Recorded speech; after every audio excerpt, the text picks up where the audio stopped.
Good morning, Bananamators. Today I'm going to do some rough walk cycles just for funsies, because it's real fun. It's also a good way to work on your posing, and if you're fairly beginner, walking is one of the very first things that you should work on getting under control. Just a generic walk and then turning it into more exciting walk. So the best place to find reference for that is Kevin Perry's YouTube channel. I think he's also on a bunch of other platforms, but he's got a video called 100 Ways to Walk. And make sure you're watching it on his channel, because some people have just taken it and added music, and now they're like, I made this video, which is not true. So there are just so many different ways that you can walk. And this morning, I think I'm just going to start with the generic walk cycle, but there are a million here. And the more you do, I like sassy though. You know what? I might do sassy. The dancer's great. I like working off of YouTube for reference, because if you use your little Pac-Man keys, your greater less than, you can frame by frame, single frames at a time. So I love watching animation on YouTube more than basically anything else. Amazing. Vimeo, you can do like 5 frames or 5 like small increments, but you can't do as small an increment as this one. Let's do sassy. All right, so what we're gonna do, I'm going to pick my extreme like this. And for this one, I'm going to start with just the legs. You can do the entire gesture if you want to, but I'm going to just start with a little pelvis. So the interesting about the pelvis, if you've been doing your anatomy studies, you've got a very, very straight character like this. Humans very rarely stand like that. What they'll do is tilt like this, and whatever high hip is, that is the load-bearing hip. So you would expect something like this. If you take this character and you do this, it feels like the character is going to fall this way. So whatever hip is holding all your weight tends to be the higher hip, and that will feel more correct. That's a good hip tip. So in this one, when you're walking, you're transferring your weight from one hip to the next. So on a front walk, your hips will actually kind of tilt back and forth. And you can use a little box, or you can use something like this if you're doing a stick figure. If you're animating stick walks, I highly recommend you do this kind of stick figure. Something like you would see when you're doing mocap, where you have little joints and you're following each of the joints. That way you can move them around very easily. You can see where they are, but it's not like this. This is not a good stick figure to practice animating on, because you're not learning how the hips and shoulders work. And if you're a 3D person, you can draw that. You can. You might need to draw some guides about how high those things are, like my shoulders are here, my knees are here, my head is up here somewhere, but I mean, anyone should be able to draw this, I hope. When I'm doing roughs, I like to work on a 30% purple, just my favorite color to work on. I'll stretch my guide out here, and I know this is my hip, so I'll have the load-bearing hip, which is the farther one, higher at this point, because the weight is off this and it's starting to go over here. It actually might be more centered. I'm gonna try and keep doing, no, I'll just do a little rough human, and this foot is a little bit farther away. You can do a little perspective grid on the ground if you want. I'm not super interested in something of high quality here, but I still, because we have a little bit of an angle here, I'm going to do this so that I have a little guide to plant my feet. There we go. So now I'm going to go until we've got the highest point here, the legs crossing over, and I'm going to do my next keys. And I've got everything on the wrong layer. So I'm going to turn my onion skin on. I also have purple for my onion skin, which I might regret later. I might change it to blue. But you can see the back hip here is the higher one. So we're going to tilt our little pelvis like this. And I'm going to bring it up a little bit. I should have done that when I drew it. And we're going to make sure that our neck, our theoretical neck, is right above that foot.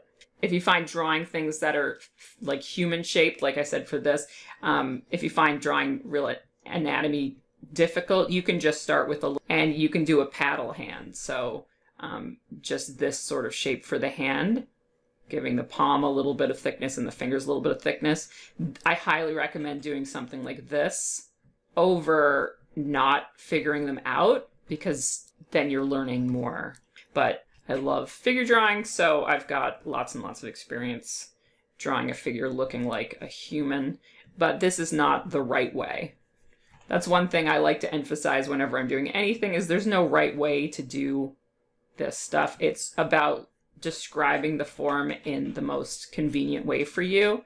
And if you find it tedious to do human shapes, then the stick figure is totally fine. So this is starting to come forward. My leg has gotten too long, so I'm just going to shorten it up. And you can look at the heel and the toes here are lined up pretty close. So that's going to give me a better indication of how high this foot should be.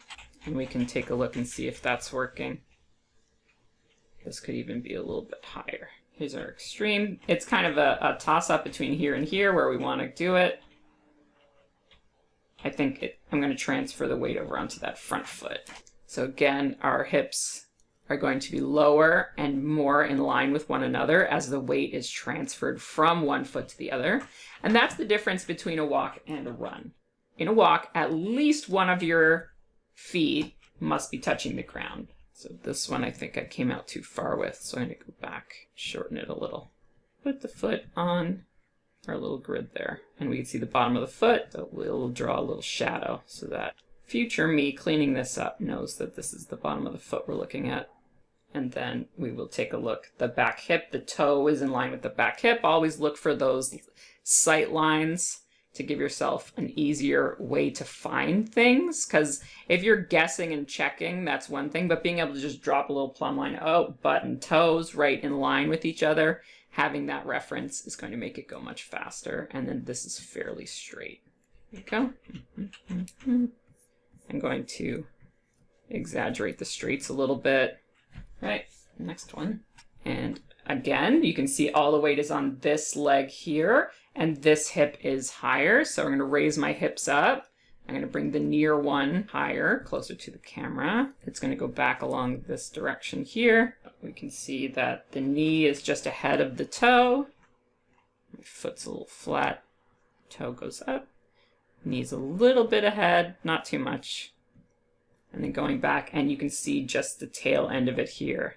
And that's it. If we copy and paste these now, actually let's just expose on 4s. And that's giving us already pretty close to what we need for a walk cycle. It's a little bit fast. We could expose it longer if we wanted to be less fast, but this I feel is working for me. So now that I have these working, what I'm going to do is add the shoulders, right? So since we've already got this pose up, I'm going to add the shoulders in. And generally, if you've got your hips like this, then your shoulders would be like this to counterbalance, right? And then we've got a straight arm here with the hand out, and then the arm is going back behind, out, and then we've got a pretty high chin. We can actually see underneath the chin here. And then when we turn it, the chin, he's got quite a nice jaw. So this is, I mean, just this for figure drawing, you can see the nice jaw shadow under here, like getting that stuff in there is valuable by itself. So we're going to put this higher shoulder, we can't see, is up. This one is coming down, and we're just going to give him a little bean body. And my proportions are not his proportions. I've just kind of drawn an arbitrary stick figure. But this is what I would do if I had to draw a character. I would put the character nearby, draw out the proportions, and then fit things into the proportions that I need for my character. We've got this hand. This I'm going to straighten out a bit. And I think I'll add the head in now. You can do the head on a separate pass, but I feel pretty confident that I'd like to do it now. Use that sleeve. Anything you can use to describe the form, always super valuable. And if we can get the direction, like I said, you don't need to do full hands, but if you wanted to do a little brick hand, that would be fine for getting the direction of it, just so it's a little bit more clear when you're starting to tie this down. And then this hand is about in line here with his shirt. His shirt comes down about that low. So I'm going to give myself a little, just a little simple hand to know what direction that's going in. Give him a little bit more chest. and then we're going to go back. So now I'm going backwards and forwards. I don't really care if I'm going forwards or backwards. I like to just kind of get everything, especially like these big keys. If you have a reference, it's the important thing is to kind of go back and see what's happening around it. So when we're going into this pose, this is the left leg forward. So the important thing is knowing what's happening in the pose itself. So here, this arm is swinging backwards as this is coming here, and it starts to break. The knee here breaks, and the arm here kind of snaps, keeps going. So we're not all the way extended yet on this arm, but that's the end of the leg. The leg is as extended as it's going to be, but the arm is still going back a little bit. So we can think about the arm is currently going this way. So whether your arm is swinging in this direction, like this, or in this direction, like that, and I've hyperextended this arm here, like arms don't really do that. He's twisting it out, and this arm is more this way. But knowing which direction it's swinging in is going to inform you how to get the movement, especially if you're doing secondary action or something. If you've got a billowy sleeve that's kind of dragging or something like that, knowing which direction things are going in is really going to help you sell the motion. Because in really dynamic animation, any frame is going to tell you which way they're moving because they've got their hair and their clothes and stuff is reacting to the direction that things have been going in. So here we've got a much straighter torso. We can see a little bit more of that back shoulder. And like I said, you can go much simpler than that if you want. I know a lot of people do shoulders like this, where it's just a tube, something like this, and then you can sort out how the body connects to your tube, whether it's like the whole tube like this, or whether your tube extends out with like little shoulders like this. That's another way to go about it. And his head is still quite tilted. He's keeping it tilted the whole time. It's not swinging back and forth. We're also looking a little bit up at his head, so that's going to give us a little bit of a jaw shot anyway. I just want enough information to tell me what way my head is actually tilting. So we're getting a little bit of shoulder shimmy just with those two frames. If I turn this off, you can see we're getting a shoulder tilt. The head is a little bit boily. I have to work out a little bit more what I wanted from that. I might even take this whole thing, this whole frame, and just stretch it up a little bit. Yeah, I like that. This should give me a little bit more turn as well as shimmy. That's looking pretty okay. We get the hand, so from here to here, it's actually a bit higher. So we still have the hand about here, but we're seeing a little bit more elbow. Elbows are right there. And we can just see it's still on its way up. So we can emphasize the drag on that hand. So our little wedge hand dragging behind, and then it comes in. I think that's a little too much. So the hand is going from here, coming along this way.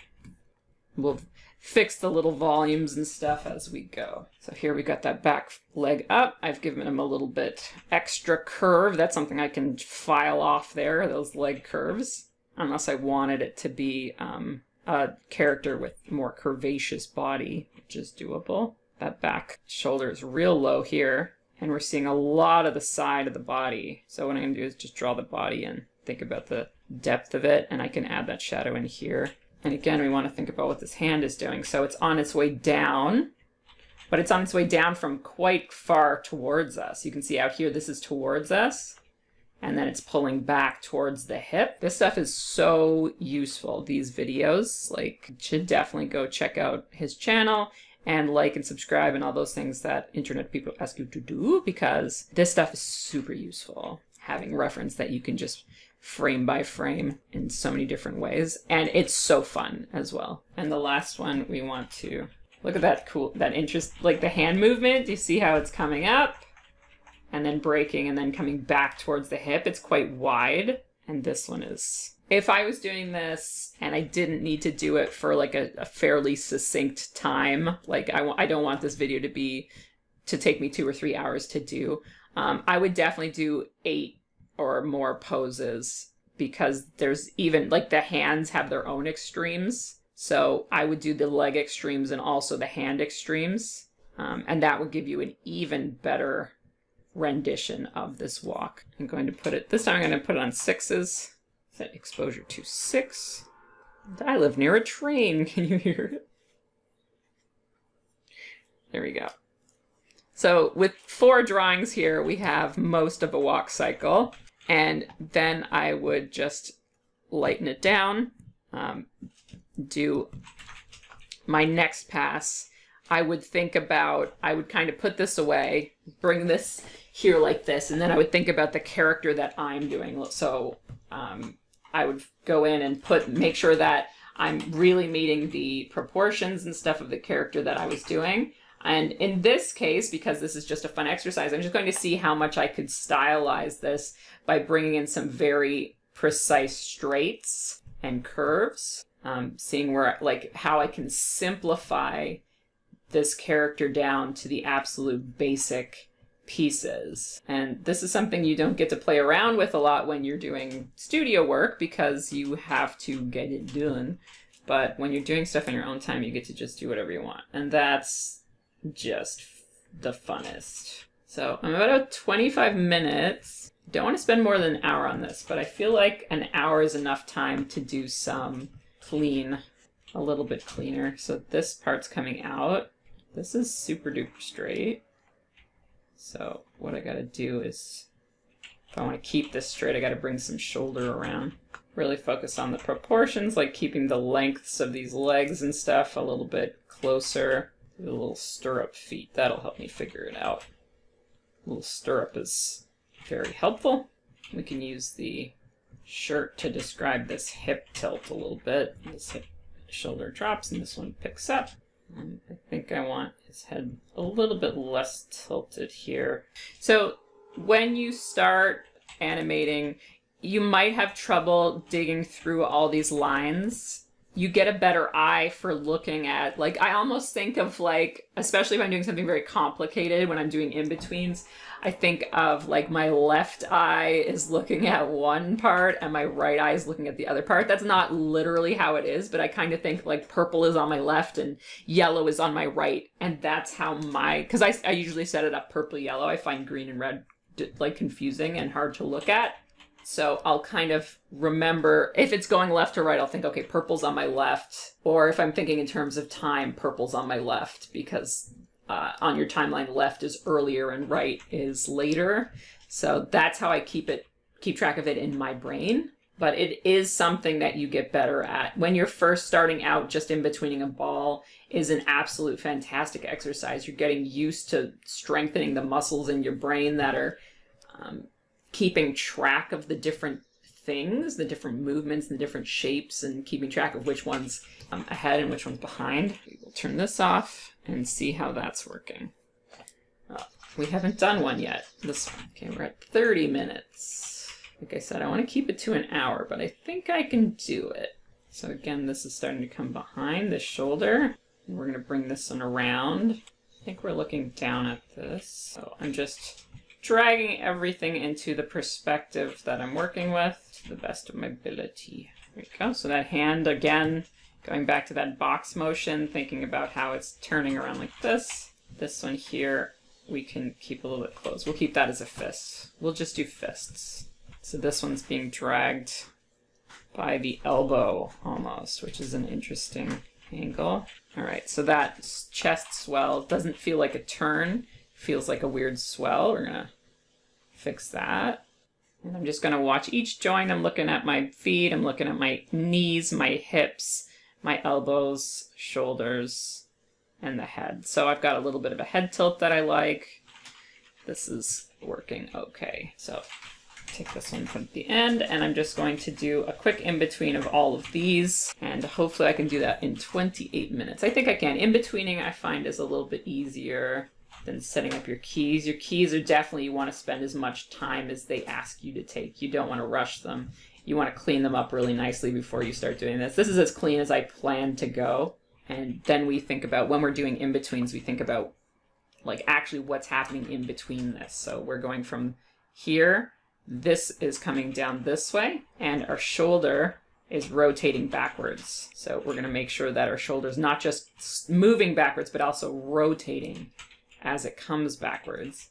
And in this very simple drawing, you might not notice that, but if you had a stripe on the sleeve, you could turn the stripe and that would show you more direction. So you could think of it coming back this way and up here. We can think of this as like a tube. So it's not just coming down. This here is dragging. We keep working out how that's moving. And what are our hips doing? They're fairly straight. And then the back one's going up. Always thinking about those little things. Now the weight is going onto this leg. So not only are we going to be thinking about how to get it halfway in between, but we're thinking about this foot now has to be planted on the ground. So we can do that stirrup foot. That's where the ankle needs to be. And then make sure our foot is planted on the ground. That's why we've got these guides, so we can kind of give ourselves what our flat foot looks like. And this one's coming forward here. So if you're just starting out, just think about getting them halfway. Once you get more advanced, you start thinking about what's coming a little bit slower and what's coming a little bit faster. But for now, just starting with very even timing on everything is a fantastic way to just practice. So this foot is coming up off the ground. And again, we think about what's happening. So this forward leg is coming forward. And you can see I'm just kind of starting with whichever part my hand is near when I'm in-betweening. If you find it's easier to start with the hips or the torso, or it doesn't really matter. It's what works. That's my motto for all things animation. If it works, it's right. And maybe some of the really experienced character animators out there, because I do special effects for my day job, so I do character animation when I'm not too busy or on the side. But I don't spend all day and night doing character animation. So if there's character animators out there who are like, oh, if you start with this piece, it will change your life, I'd love to hear what you think is the best piece to do. There you go. Now we have a box like this for a hand. And then in the next one, we have a box that's over here. So we're going to rotate the box. Yeah. We're going to think about the arc between them. Like this, and then animate that box. And then we can think about, once the hand is where it needs to be, actually, then we can think about what the elbow's doing. This is why life drawing is so valuable. So this hand is coming up. Okay, so then this foot is coming back here. We have to have the foot completely planted on the ground. So one danger of just in-betweening without considering what's happening is you will halfway these things and your feet won't actually be completely planted on the ground. So that's why it's always important, especially if you're doing something like, say he had a big feather or something like this that was flopping back and forth. You have to think about where that's coming and where that's going, or your in-betweens are going to feel wrong. And here we've got the foot halfway. So I like to work with the extremes here. Like I'd work with the hand before I worked with the wrist, because that'll help me get that that rotation down. And like I said, I don't think there's a right way to do it. I think it's just the more you practice it, the more you're going to kind of find the ways that work best for you. The first step is just considering all this stuff, thinking about how hands and arms rotate and how they move with the body, how the shoulders are independent from the torso. Getting all those ideas in your head is your first step. Worrying about getting things all working together and stuff like that it's a process. And then we need one here. So this is a big kickoff of the knee. There's quite a bit of space between this back and this front, so that's going to be fun. We still have to keep the foot off the ground. So I'm going to keep the knee a little bit high. Let's do that stirrup foot. And this foot would still be flat on the ground until the ankle came up. In the next frame, stirrup. And let's think about that hand. It's coming up. We have our box here. Our next box is here. That. So we want to draw a box in between those two boxes. Just animating boxes is super good. I'm going to give it a little arc. And then do this. And then I'm going to work out my shoulder. Shoulder's coming around. We can use our little shoulder symbol here. And then figure out how it's kind of whipping. So this hand, I want it to drag instead of lead. So I'm going to adjust. Yeah, that feels better for me. Think about the thumb would be here. My little box, that's enough. I've somehow moved on to the color art layer. That's not ideal. All right, so now we will put these all on 4s and see how we feel about what we have so far. So what we're missing from the other walk is the bigger extremes of the hands and like a kickoff of the toes. So if we go back, this is about 45 minutes in. I could add those if I wanted to. So I've done kind of the extremes, but the hands actually have a lot more interest than what I've added. You can see there's a big swing. So it starts up and then does a figure 8 down, but they go quite a bit out and there's a bit of snap. There's a good bit of snap here. Boop, boop, boop, boop. There's a few frames here. So we can add those in. The peel of the foot. Peel, peel, peel, peel, peel. That stuff. So that's what I would work on next. I've got this kind of rough. I'd make sure that this foot was really peeling off. This, if I wanted more snap, I would add in the snap. This backhand, I'm going to find all the bits that went on the color art layer. I'm just going to exaggerate it and bring it more. So just because you've done your in-betweens perfectly, your like rough in-betweens here, it doesn't mean you have to stick with that. You can go in and add and add and add. And right here, we're going kind of back and forth and back and forth. So I'd want to make sure that my next in-between back here, between here, that I'm getting a little bit more roll instead of just a back and forth. So I'm starting to think about how I can get things like this. And then the hand was going something like this. And then the feet, then they lift up and forward, and then they plant. So you get something like this out of the feet. So that would be my next step. I'd go through with this. I think I have enough keys for the basics of it, and I'd find ways to add a little bit more to what I have here. But for 45 minutes, I don't think that's too bad. And also anything dangly at this point, like, it would be fun to add in something like a ribbon. It's not going to fly up, but it's going to have a little bit of it's going to fall a little bit slower, and here it's going to snap, and then it's going to continue to fall, and we can do that. So now he's got a little ribbon. I think the fall is happening too slowly, so I could play with that. This is going to fall a lot faster. There you go. It's gotten a little bit long in places. We shorten it back up. Make sure it's working just the way you need to. Anything like hair, you could do the hair on another layer. Let's say the underlay layer. We think about the hair would be swishing this way. It's all behind the back.